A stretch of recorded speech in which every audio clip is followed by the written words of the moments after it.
Salut à tous les Disney fans, c'est Rem pour DLP Next. Dans la vidéo d'aujourd'hui, nous allons parler du parc qui correspond au mieux aux rêves de Monsieur Walt Disney. Je vais parler des Walt Disney Studios.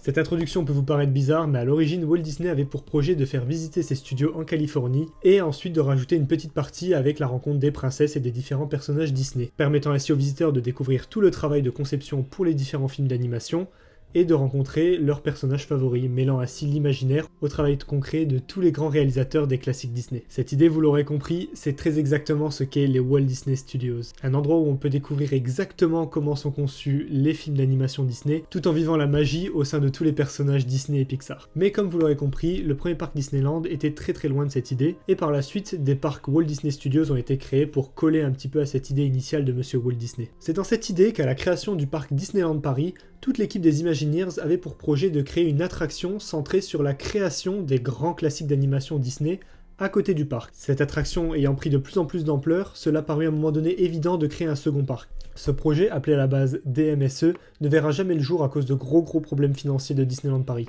En effet, à l'ouverture du parc principal, Disneyland Paris rencontrait énormément de problèmes financiers. L'idée est donc relancée en 1996 par monsieur Philippe Bourguignon, et c'est alors que vient l'idée d'un second parc. L'idée de base est à nouveau étudiée puisque l'idée est toujours de créer une attraction sur le thème du cinéma, mais comme la première fois, le projet est toujours tellement grand que cela nécessite la création d'un second parc, les Walt Disney Studios. Ce sera chose faite le 15 mars 2002 avec une cérémonie hors du commun digne des Césars. On parle là de plus de 5000 invités avec des célébrités, des personnalités hors du commun.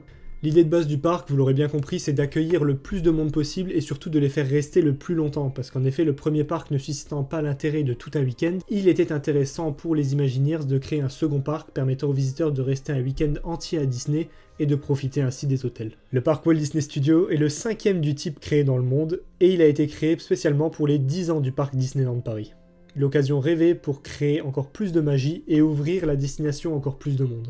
À l'ouverture, les parcs Walt Disney Studios étaient constitués de deux grandes parties. Tout d'abord Backlot, qui était principalement axé autour des cascades, avec Rock'n'Roller Coaster, Armageddon et Moteur Action. Le saviez-vous d'ailleurs, la toute première réalisation de Moteur Action Show a été ouverte par monsieur Roger Moore, qui n'est nul autre que James Bond, un acteur de choix pour un spectacle d'exception. La seconde partie du parc se nomme Animation Courtyard, qui sera par la suite renommé Toon Studio. Non, pas lui. Voilà. Toon Studio, et l'idée de base était en fait de créer tout un univers expliquant la réalisation d'un classique Disney, le tout organisé par des toons, du coup par des personnages Disney. Au départ, le parc Walt Disney Studio est plutôt pauvre puisqu'il n'est constitué que de Rock'n'Roller Coaster, Armageddon, Moteur Action Show, Tram Tour et les tapis volants d'Aladdin. Enfin remarque, c'est toujours plus fourni que ce qu'il est actuellement. Comme je vous l'ai dit précédemment, Animation Courtyard devient par la suite Toon Studio avec l'arrivée de l'attraction Cars 4 roues, attraction phare des Walt Disney Studios, ainsi que l'attraction Crush Coaster, attraction la plus prisée encore actuellement de tous les parcs. Est-ce que vous le saviez? Au départ, Crush Coaster devait s'appeler Crush Turtle Twister. Essayez de le dire un nombre de fois incalculable et vous verrez pourquoi ça n'a pas été choisi. Mais vous vous dites sûrement qu'il manque un élément majeur des parcs Walt Disney Studios. En effet, c'est en 2008 que la Tower of Terror fait son arrivée aux Walt Disney Studios. La Tour de la Terreur est énormément attendue par les fans, et elle ravit petits et grands à son ouverture, créant ainsi l'engouement autour du parc Walt Disney Studios, qui ne faisait clairement pas l'unanimité face au parc principal Disneyland Paris. En même temps que la Tour de la Terreur, c'est l'arrivée d'une petite attraction qui ne suscite pas grand intérêt, mais qui a le mérite d'être là, puisque c'est l'arrivée de Stitch Live. En effet, Stitch Live a fait son apparition également en 2008, en même temps que la Tour de la Terreur. Je ne sais pas s'ils ont choisi de l'introduire en même temps pour un peu camoufler le petit échec que ça va devenir, mais ça a le mérite d'exister.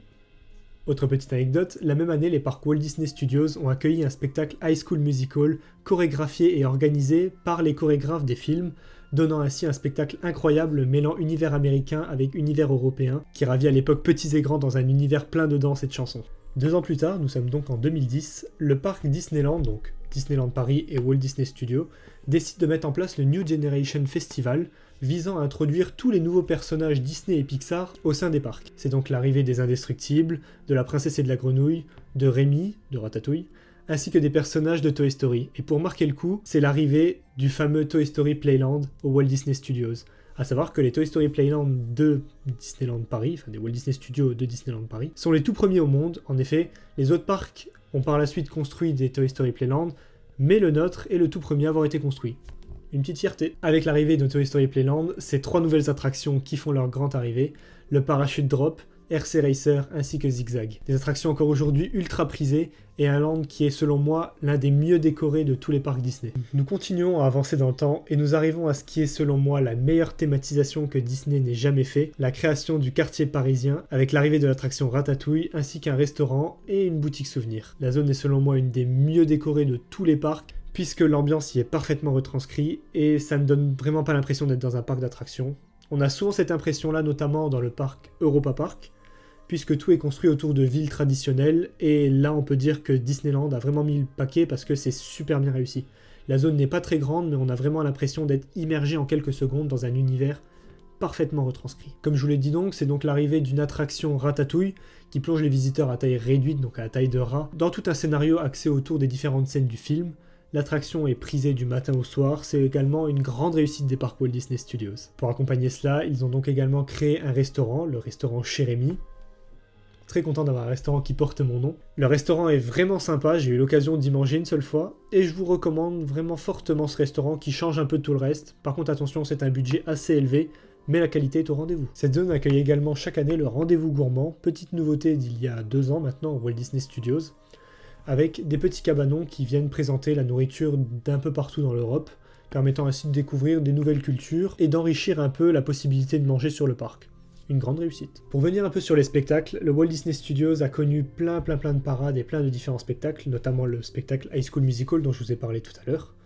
Mais le plus connu reste Animagic, qui a été remplacé en 2016 par Mickey et le Magicien, un spectacle encore plus impressionnant qui est selon moi le meilleur spectacle Disneyland Paris et Walt Disney Studios réunis, puisqu'en effet il mêle danse, spectacle et animation de tous les côtés. Alors pour moi c'est une vraie réussite et le spectacle perdure et tant mieux. Nouveauté également d'il y a 2 ans, le début de la saison de la Force au Walt Disney Studios. C'était une des premières fois qu'une saison entière se déroulait dans le parc et c'était également une très grande réussite puisqu'ils ont commencé à faire des projections sur la Tour de la Terreur en 2016 donc, et ce dans le but de vider un peu le parc principal au moment de Disney Dream et de Disney Illumination. Ce n'est pas vraiment une grande réussite puisque les 2 spectacles ne sont pas vraiment équilibrés, en effet au Walt Disney Studios il y a bien moins de monde, mais cela permet quand même de soulager le parc principal de sa population. Voilà un peu pour l'historique du parc, je pense avoir fait un petit peu le tour, alors bien sûr si vous vous renseignez il y aura énormément plus d'informations. Moi je me suis principalement basé sur ce que j'ai pu trouver là-dedans. Donc un fascicule vraiment que je savais même plus que ça traînait chez moi, mais c'est devenu un de mes éléments de collection favoris, puisque c'est le journal de Mickey qui retrace l'ouverture donc du parc. On y retrouve quelques petites anecdotes, ainsi que un état des lieux au moment de l'ouverture, pour donner un peu envie aux visiteurs. Donc c'est vraiment une pièce de ma collection que j'ai retrouvée il n'y a pas si longtemps que ça, et je voulais vous en parler dans cette vidéo. Autre document que j'ai réussi à me fournir, le document presse de l'ouverture de l'attraction Ratatouille, donc en fait c'est de toute la zone Ratatouille. Ce document presse nous donne principalement des infos sur par exemple les tenues des différents cast members sur place et de tout le travail qui a été effectué pour faire vivre la magie dans cette zone.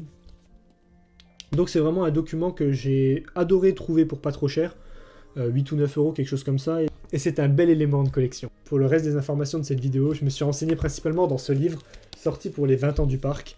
Donc c'est un livre qui est maintenant introuvable ou alors à prix d'or. En effet, je l'ai vu monter sur eBay à quasiment 200-250 euros. Je vous conseille quand même de regarder sur le Bon Coin. Parfois des gens ne savent pas exactement ce que ça vaut et vous pouvez le trouver pour vraiment pas trop cher. Celui-là, je l'ai eu pour une 60aine d'euros, je crois. Et c'est des livres que vous ne trouverez du coup plus jamais sur le parc. Il a été maintenant remplacé par Disneyland Paris de A à Z. Ce n'est pas vraiment la même idée puisque celui-là retrace année après année les différents événements. Vous retrouvez par exemple ici l'histoire du spectacle High School Musical. Là où Disneyland Paris de A à Z est un peu plus reculé sur le monde autour du parc d'attractions. Donc j'en ai déjà parlé dans un des trésors de DLP Next, je vous invite à le voir. Si vous arrivez à vous fournir ce livre, c'est vraiment un must-have et vous allez apprendre énormément de choses avec ce bouquin. On a donc fait le tour de tout l'historique des Walt Disney Studios, j'espère que ça vous a plu. Maintenant il nous restera à parler un peu de l'avenir de ce parc et je vous donne rendez-vous dans la prochaine vidéo de DLP Next pour parler de l'avenir des Walt Disney Studios. N'hésitez pas à me dire en commentaire ce que vous avez pensé de la vidéo, à nous rejoindre également sur Instagram, Facebook, Twitter, YouTube, on est partout, à mettre un petit pouce bleu, à vous abonner, ça fait toujours énormément plaisir. Et on se donne rendez-vous très vite pour une prochaine vidéo, c'était Rem pour DLP Next, ciao!